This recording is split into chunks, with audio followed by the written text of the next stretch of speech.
Fatos e versões. O que vai impactar na sua vida agora no Café com Política. No Café com Política de hoje, a gente vai conversar com a deputada estadual Ana Paula Siqueira, da Rede Sustentabilidade.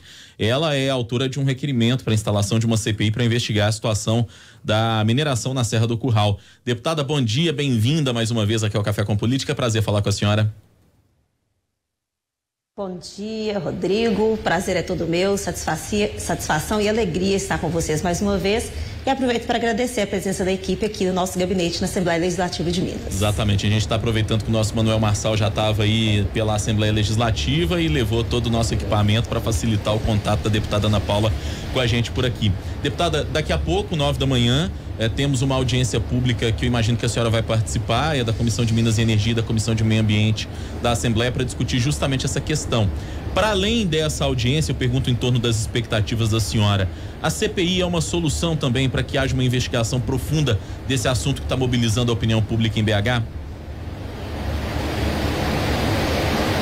Sim, Rodrigo. A Comissão Parlamentar de Inquérito, ela tem como objetivo investigar e apurar fatos e dados e levantamentos de questões que aparecem ao longo dos debates. Então, a CPI, ela vem fortalecer esse papel fiscalizador que nós, enquanto representantes da população, temos. Eu acredito muito na importância dessa CPI. Nós estamos tratando de um assunto que, pela própria mobilização, já se percebe extremamente sensível. Estamos falando de processos que se sobrepuseram, né, na discussão da licença que foi aprovada pelo Copan e também da análise de patrimônio cultural que já está em curso da Serra do Curral. Então, essa sobreposição de discussões, né, uma ali a análise num comitê, numa parte, né, do próprio governo analisando o patrimônio e a outra acelerando o processo de licenciamento, há uma necessidade de esclarecimento sobre a dinâmica, né, como aconteceu tudo isso. Como que a senhora recebeu, deputada, bom dia primeiramente para a senhora, é a Adriana Ferreira quem está falando, a decisão do Ministério Público Federal, né, pedindo a suspensão da licença ambiental desse empreendimento lá na Serra do Curral. Uma decisão que foi publicada ontem, né, saiu ontem à tarde, e como que os parlamentares e a senhora, né, também que está à frente desse assunto aí na Assembleia, recebeu essa informação? Bom dia, Adriana. Eu recebo com alegria porque a gente trabalha na perspectiva da averiguação dessa situação toda e justamente na perspectiva da suspensão dessa licença.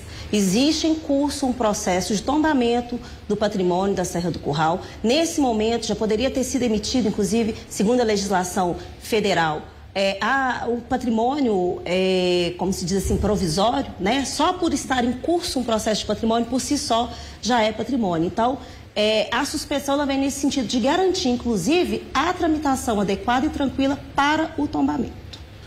Deputada, em relação à CPI, como é que está a coleta de assinaturas? São 26 necessárias, né, para que uma CPI seja instalada na Assembleia. Como é que está essa coleta de assinaturas para que a CPI seja ou não instalada? Estamos avançando, Rodrigo, temos até o momento 19 assinaturas. Conversei ontem com diversos colegas e colegas parlamentares aqui na casa. Vários manifestaram o interesse e a necessidade de instauração dessa CPI, se comprometeram nos próximos dias de fazer assinatura. Então, acredito que nos próximos dias a gente vai conseguir chegar às 26 assinaturas. Conversei com colegas que manifestaram, sim, apoio às causas ambientais, preocupações com as questões hídricas, mas que não estão, nesse momento, confortáveis para assinar um pedido de CPI. Conversei também com colegas que não vão assinar em função de comporem a base do governo, e eu estou me esforçando para dialogar principalmente com deputados e deputadas que não são de Belo Horizonte, que não são da região metropolitana e que, portanto, precisam compreender um pouco mais e com maior profundidade a seriedade de tudo que está sendo tratado aqui. Tratamos, sim, de uma questão que tem impacto ambiental, que tem prejuízo na questão da preservação das águas, das nascentes, do abastecimento da região metropolitana e da própria capital. Tratamos também, Rodrigo, de algo muito importante, que é a questão da identidade, a identidade de nós, belo-horizontinos, e a identidade da nossa capital mineira. E falo aqui não só na função como deputada estadual, falo como moradora da região leste de Belo Horizonte, que será uma região muito afetada, né, com todo o movimento que um processo de mineração traz para suas localidades. A poeira, a movimentação de veículos pesados, como os caminhões, né? Imagine uma obra perto da sua casa, né? O vizinho fazendo uma obra. O tempo todo tem poeira, você limpa de noite, de manhã tem poeira. E isso não vai acontecer com um processo de mineração por 13 anos? Agora, deputada, do ponto de vista de negócio, né, analisando do ponto de vista daqueles empreendedores, dos mineradores, dos empresários da mineração, ter essa decisão ou esse embargo nesse momento é um prejuízo muito grande, porque ali já estão todos os empreendimentos acertados, ali todas as negociações sendo feitas, né? O projeto, por exemplo, esse pedido de licenciamento, ele devia estar há um bom tempo já, há alguns anos, aguardando, né, uma solução, e agora veio essa solução e toda essa mobilização em cima disso. Até quando a senhora acha que a gente vai ficar nesse impasse envolvendo mineração, porque não tem como a gente deixar de lado, nós somos um estado minerador, né, por si só, é um pouco da nossa identidade também, e essa preocupação com o meio ambiente, será que tem como aliar essas duas coisas?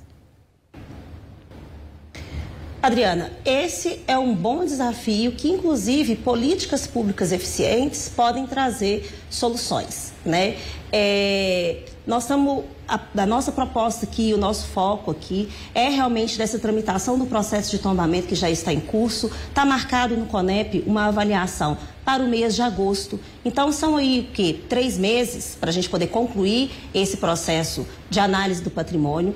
E eu acho que é perfeitamente considerável a possibilidade de se aguardar esse período, né? E após a avaliação do Conselho de Patrimônio, seguir as outras avaliações. 3 meses para um empreendimento de 13 anos não é nada. 3 meses para um período longo de tramitação das análises de licença ambiental também não é nada. Então, a minha proposta é que se espere esses 3 meses, que esse projeto que essa questão do tombamento seja avaliado no Conselho de Patrimônio, e aí sim, a partir daí, demais providências.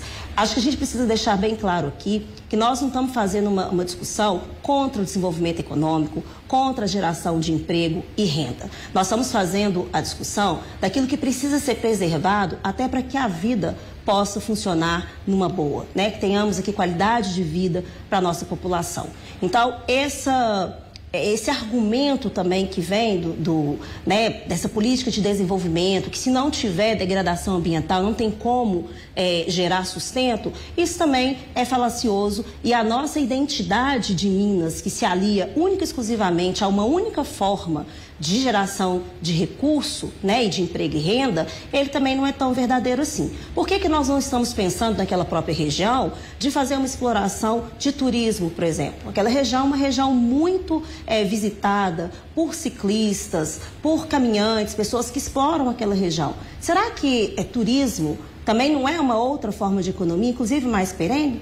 Então, a gente tem que pensar nas políticas públicas de desenvolvimento econômico que realmente o Estado de Minas Gerais pode trazer para dentro das suas pautas de políticas públicas. E aí, sim, gerar renda, trabalho com sustentabilidade. Deputada, nós trouxemos na edição de ontem aqui do Super N falas muito contundentes do presidente da FIENG, Flávio Roscoe, sobre a questão política que envolve a mineração na Serra do Curral e a reação política que aconteceu na Assembleia Legislativa, também na Câmara dos Vereadores de Belo Horizonte. E, entre outras coisas, o presidente da FIENG falou que é ano eleitoral e que havia medidas eleitoreiras em torno disso, pelo fato de estarmos em um ano eleitoral. Como é que a senhora recebe e avalia essas declarações do presidente da FIENG?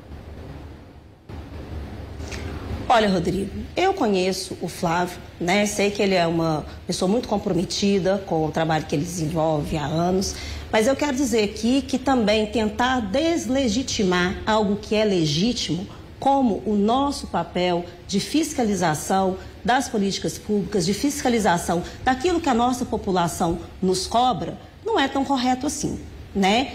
Estamos sim no ano eleitoral, mas o papel que nós estamos exercendo, o pedido, por exemplo, da CPI, ela é em caráter de fiscalização, exercendo plenamente o papel como deputado estadual, como os legisladores das câmaras municipais fazem. Escutar a população é uma outra tarefa dos legisladores. Então, não está acontecendo aqui.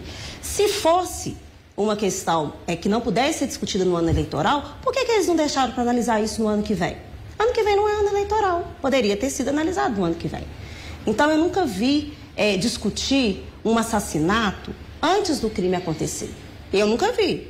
Se alguém viu, nos apresente. A gente discute, nós estamos discutindo essa situação após um fato consumado, né? Então, estamos sim no ano eleitoral, mas a ação, ela é uma ação que respeita, inclusive, a manifestação popular que acontece e que foi tentada durante a reunião do Copan, né, com todos os esforços ali manifestados. Eu mesmo participei da reunião de 9 horas da manhã até 2 horas da madrugada. Então, assim, é o nosso papel fiscalizar. Hora do bate-pronto. No Café com Política. No Café com Política. Hora do bate-pronto. A vontade é estender a entrevista por mais tempo, né, Rodrigo? Exatamente. Só que o nosso tempo é finito, viu, deputada? E por isso a gente precisa trazer aqui, não é? Adriana e Rodrigo, que eu tinha mais coisas para compartilhar com vocês aqui. Pois é, e a gente nós vamos ter outra oportunidade. Pois é, e a gente queria muito te ouvir também. Mas vamos à hora do bate-pronto, que são perguntas objetivas, respostas também, como se fosse um ping-pong, a senhora já conhece. Para começar, deputada, a Serra do Curral. Patrimônio dos belo-horizontinos, dos mineiros, terreiro da minha casa e local que precisa ser cuidado. CPI na Assembleia. Importante instrumento para fiscalização, esclarecimento de questões e transparência de todo o processo. Mineração ou meio ambiente? Desenvolvimento econômico com políticas públicas aplicáveis e sustentáveis. A postura do governador Romeu Zema diante do empreendimento. É a postura de quem olha um lado só da moeda. Serra do Curral, medida eleitoreira? Não. A mineração no estado é uma necessidade? Ela é uma das fontes de economia, um dos instrumentos de geração de emprego, mas não deve ser a única dentro do nosso estado. Ana Paula Siqueira em 2022. Deputada, candidata à reeleição, comprometida com as pautas socioambientais, pré-candidata a deputada estadual, comprometida com as causas socioambientais, manifestadas não só no pedido dessa CPI, como na votação do projeto Mar de Lamas Nunca Mais, na denúncia de licença semelhante que ocorreu na Serra da Piedade, na defesa da Serra da Moeda, junto com os moradores lá do município, e na defesa da ampliação da Estação Ecológica de Fechos. Deputada Ana Paula Siqueira, que está conosco, ela que é autora de um requerimento, né, pedindo a instalação de uma CPI para apurar o empreendimento na Serra do Curral. Deputadas, para a gente finalizar aqui, só um convite, né? Eu peço para que a senhora deixe o serviço, um convite ao pessoal acompanhar a audiência pública que começa daqui a pouquinho. A senhora, inclusive, já está indo para lá, né? Sim, vou descer, a audiência vai acontecer no prédio principal da Assembleia, agora às 9 horas da manhã. Tem um número grande de convidados, está aberto toda a nossa comunidade, toda a nossa população. Vamos ouvir, né, todos os argumentos, todos os pontos que forem apresentados lá e certamente nós vamos aproveitar para empenhar e fazer acontecer a CPI aqui na casa. Muito bem, deputada, obrigado pela entrevista, prazer falar com a senhora. Muito obrigada, Rodrigo, obrigada, Adriana. Um abraço a todas as ouvintes e todos os ouvintes.